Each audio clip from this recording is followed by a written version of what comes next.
Perhaps the most important issue in these past three elections in Israel, as the country now forms a government as of May 2020, is the role of Arabs in Israeli society and in Israeli government.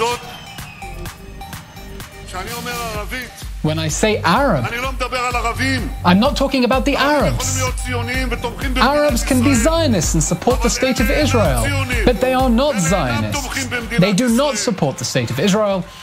The largest coexistence initiative in the Middle East, and perhaps in the world, is called the Abraham Initiatives. سؤال حلو. سؤال محير. سؤال ملايين الدولارات. يا ريت نعيش بسلام. سلام مع حالي وسلام مع غيري. وهيك أطفالي أولادي وأحفادي يعيشوا بدون ما يكون. I got a chance to speak to three key leaders of the Abraham Initiatives as they prepared to train teachers how to teach Arabs and Jews Hebrew in an effort to broaden shared society objectives. There's this feeling within Israeli society that we're bubbled, that we're living within our communities and we're not interacting with each other. And so society might be quite diverse, but often the interaction is low. Now, there's nowhere that this is more profound than the separation between Jewish and Arab citizens of Israel. Jewish and Arab citizens of Israel can grow up really never meeting each other, definitely not through the school system, consuming different media, speaking different languages. And I feel very strongly that this is a missed opportunity for Israeli society, that there's huge potential in Jewish-Arab partnership, in embracing the diversity that we have within our society, in dealing with different narratives and creating something new that comes out when the two are in touch. And so I work at the Abraham Initiatives, which is a long-running Jewish-Arab organization within Israel. It's been running about 30 years. I have the privilege of working with Arab peers and having an Arab boss and bringing my children into work to show them what things can look like, and maybe a future vision of Israel, of a society where we're working together for mutual good. In the age of Netanyahu, we've seen a rise in a Kahanist vibe. Meir Kahan was a rabbi who came to Israel and preached the separation between Arabs and Jews. The Jewish people, which was once a chosen people, the people of the book, has become less and less so. And sometimes I'll hear Christians speak, and I can't believe that this is the way Jews should be speaking, and instead I get Wolf Blitzer. And we're seeing a lot more of that amongst the settlers and amongst conservative Israelis. How much does that impede what the Abraham Initiative is doing? And at the same time, things, as you've said, are getting better in certain ways. So I think that minority rights and equal rights in any country is really the litmus test of a democracy. When Jews and Arabs come together and work together and live in the same towns and visit each other's houses and discuss politics together and sit around important tables together, good things happen. And that's kind of a pragmatic ideology more than a naive optimism, because this is something that we see whether it's round tables of debates or sometimes interacting with political parties and trying to convince them to speak to Arab voters and address Arab issues. It's something that's in the best interest for all of our society. So Mai, how does teaching language bring people together?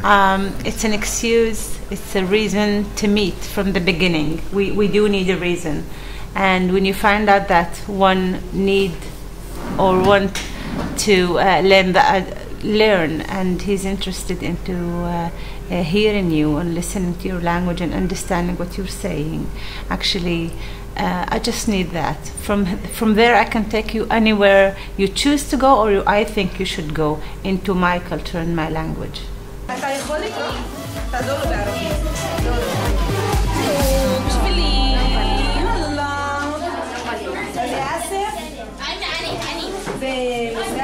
So the more they talk to each other and present the different answers, and then the more that they prepare themselves emotionally, mentally, and confidence-wise to stand up or sit down and give their answer, okay? This is important, Okay, this is what we want to get to. We want to get to the kids being able to feel that they can use this vocabulary.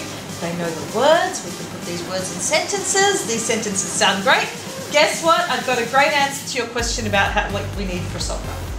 You need to focus on the good experience and the harmony between two languages in the same place. To make a change in society and reality, you have to change reality, of course. You have to change the contribution of all sources. But if you want to do it, you need to change the opinions of people that, for example, for pupils, for teachers, and also for people who make decisions or giving services or giving. Or are in touch with people, with Arab people. So when we deal with shared society, we have to change the opinions and the feelings that people have towards each other, so they can make or they can be the part of the change that we want to do. I also choose to write. I write about my work and about the reality here in Israel, and people from here and Arabs from all around the world follow and ask questions. And one of the decisions was to write in Arabic. I choose to write in Arabic since most of my work in Hebrew. And Google Translate is doing a very nice and funny job. He translates what I write, but I realize that I always need to explain what I'm talking about. And this is something I learned during working with different cultures. It isn't about the word and the translation. There's a whole story behind the words that I need to explain, and only I can explain it because it's my culture, it's my feelings and my thoughts. None of the books or the applications can do that. We do need a human being for that. And this is the story about learning languages.